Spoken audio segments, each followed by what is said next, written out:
なんで打てないの？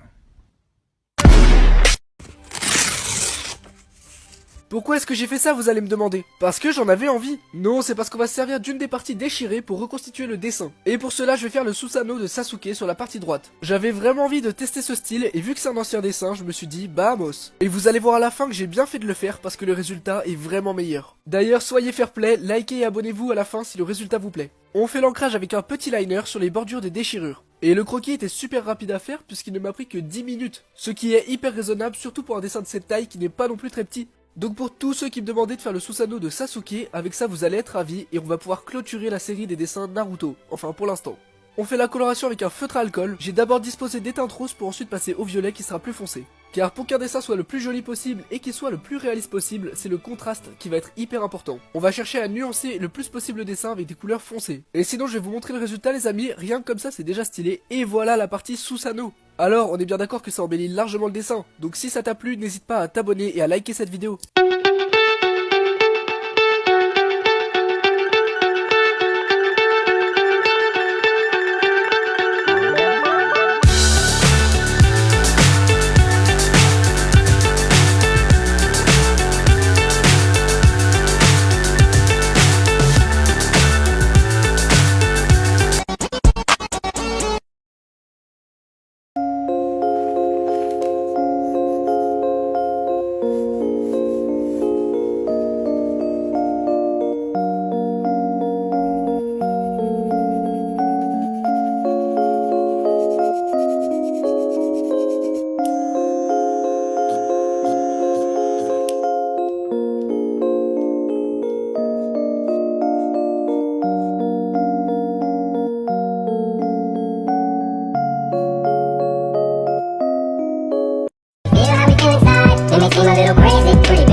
How students draw the eye versus their teacher. Your brain is going to tell you this. An eye is shaped like an almond, kind of like a football, right? And the same sort of thing at the bottom. And then in the middle somewhere, there's going to be the iris. And in the middle, pupil. And then there's an eyelid. Da-da-da. Very clean line. And then, of course, every eye would look goofy without eyelashes, so eyelashes. And then maybe inside, a little bit of color in that iris. I see an eye. You see an eye, right? We all see an eye. But I'm going to show you a couple of things that are wrong with this particular rendering of an eye. At least if you want to draw something somewhat realistic as a portrait. Eyelashes never start on this line here. The thickness of skin has to show. So the eyelashes cannot attach exactly where the eyeball starts. This line here is wrong because this line and this line should never be equal in value because the light is always going to hit in a way that is going to make one dark and one super light. Also, there's a problem with this almond shape. This is what really our brain wants our eyes to look like, and that's fine because, as I said before, we all recognize an eye here. But it is not a realistic eye. The line of an eye will never be a clean line that is the same here as it is here. If I were to cut this in half, there is almost a neat symmetry between these two halves. It's never like that. When I start drawing an eye, I very rarely go with a curve. I tend to break it into almost straight lines. And I'm going to show you why that approach is a lot more effective. Do not let your brain decide what an eye looks like. The eye that you draw will be decided by what you see, by what your eye sees, not your brain. Try to bypass the middleman here, which is the brain, and go straight from what your eye sees to what your hand is going to draw. I say that at every lesson, but I cannot stress it enough. These were the don'ts, right? We saw that a minute ago. Now, in contrast with that, I'm going to draw a fairly frontal eye, which is going to illustrate basically the opposite of what I did here. First of all, you're going to find that my lines will feel a lot less confident. My eyelid, I've drawn so many of them, is not going to be a straight, clean bow. It's going to be like some straight lines. And same, with the eyelid above. And we're going to put, let's say, your iris in the middle. And now what I'm going to do is I'm going to draw more or less of a flat line. Here we go, putting in the pupil. Nothing too dilated. Let's not go crazy, okay? It's going to be like a little bit of light coming in like this, okay? But I'm going to fill in now the color of the iris. I am not going to draw this awkward line here. I'm going to leave it alone. What I'm going to draw, however, is the line, kind of very light at this moment. One of the don'ts was to stick the eyelashes to this particular line, right? You don't want that because the eyelashes don't start on this line. They start a little bit above. Remember, I told you that the inside of the eye is rarely white. Again, continuing to build, coming back to the same area with a little bit more confidence each time and a little bit more darkness each time. And you will see that that is going to really create a realistic eye. This is far more realistic than the one I did a few minutes ago. This is the no. This is the, yeah, let's go more in this direction, right? I love the fact that I live close to a railroad track. I will take the sound of a train over any car.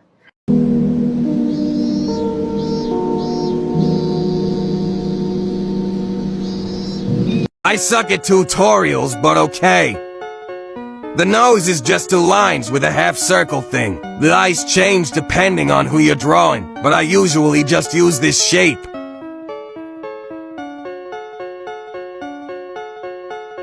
For the mouth, I draw the dots and connect them. This also changes depending on the expression.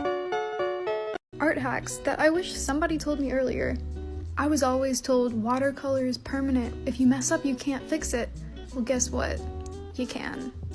Another one, when the vibrant river of my Copic marker ran dry, I thought I had to get a new cartridge.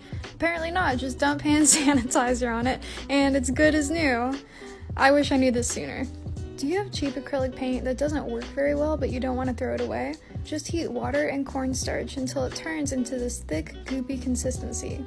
Then just mix a little bit in with your cheaper paint and bam! Look at that. More resources in the bio. Happy drawing.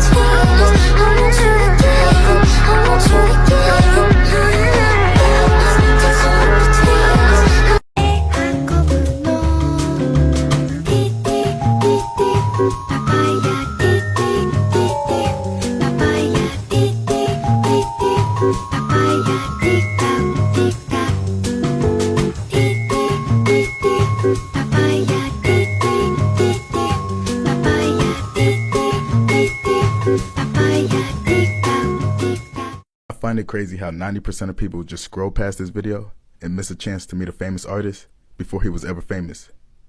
But that's alright, because this video is not for the 90%. This video is for the 10% that's still watching this. So as of right now, I'm claiming you as an official member of the One Squad family. And all I need you to do is make sure that you comment your name below so that I have proof that you was here before I was ever famous.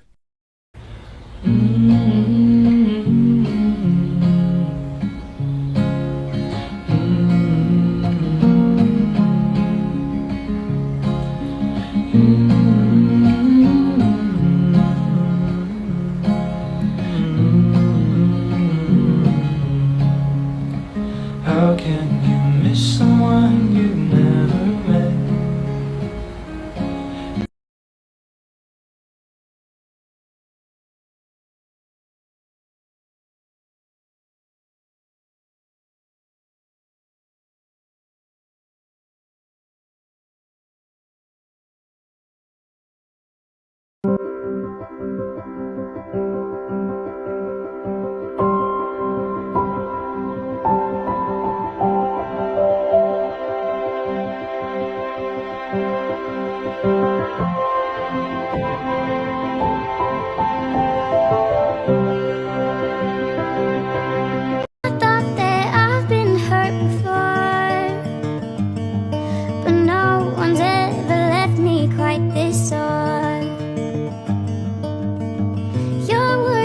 Deeper than a night.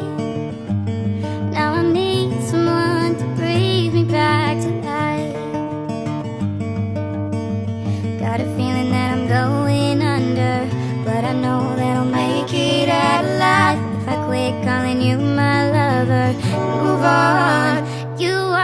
me bleeding till I can't breathe. I'm shaking, falling onto my knees. And now that I'm without your kisses, I'll be needing stitches, tripping over myself, aching, begging you to come out. And now that I'm without your kisses, I'll be needing stitches, just like I'm not trying to